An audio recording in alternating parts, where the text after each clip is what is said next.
नमस्कार मित्रों, क्या आपको पता है कि भगवान शिव कौन हैं तथा उनके स्वरूप का सही अर्थ क्या है?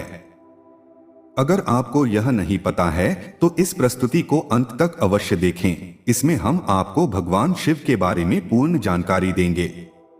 शिव संस्कृत भाषा का शब्द है जिसका अर्थ होता है कल्याणकारी या शुभकारी।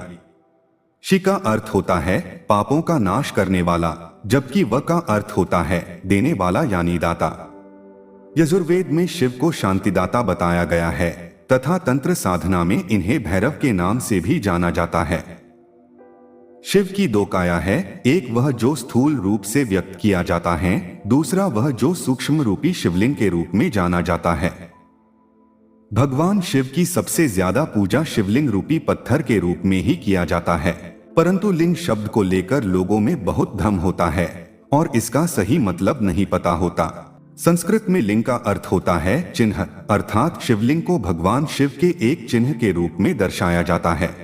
इस प्रकार शिवलिंग का सही अर्थ होता है शिव यानी परम पुरुष का प्रकृति के साथ समन्वित चिन्ह।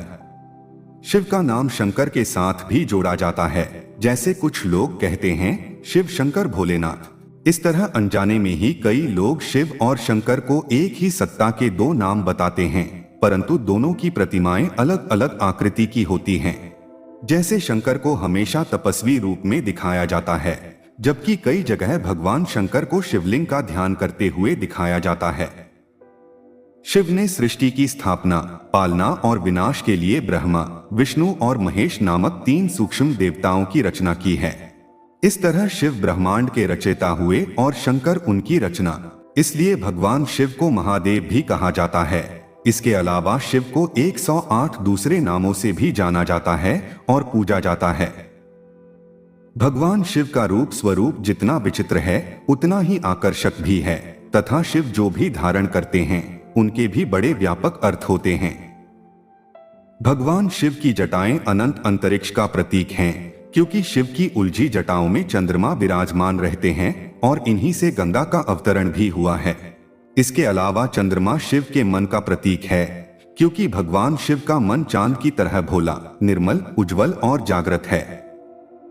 भगवान शिव की तीन आंखें हैं, इसीलिए इन्हें त्रिलोचन भी कहा जाता है।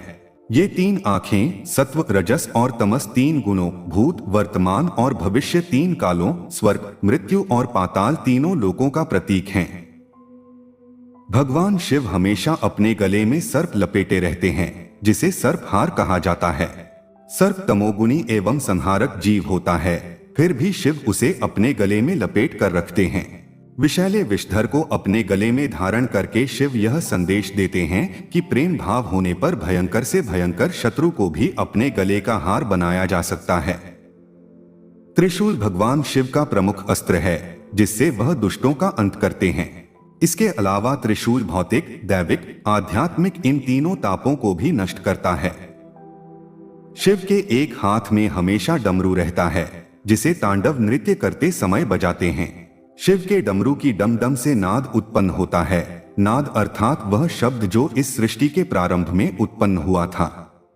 भगवान शिव के गले में मुंडमाला है, जो इस बात का प्रतीक है कि शिव ने मृत्यु को अपने वश में कर रखा है। शिव अपने शरीर पर व्याघ्र की छाल पहनते हैं, क्योंकि व्याघ्र हिंसा और अहंकार का प्रतीक माना जाता है। अतः इसका अर्थ यह हुआ कि शिव ने हिंसा और अहंकार का दमन कर उसे अपने नीचे दबा रखा है।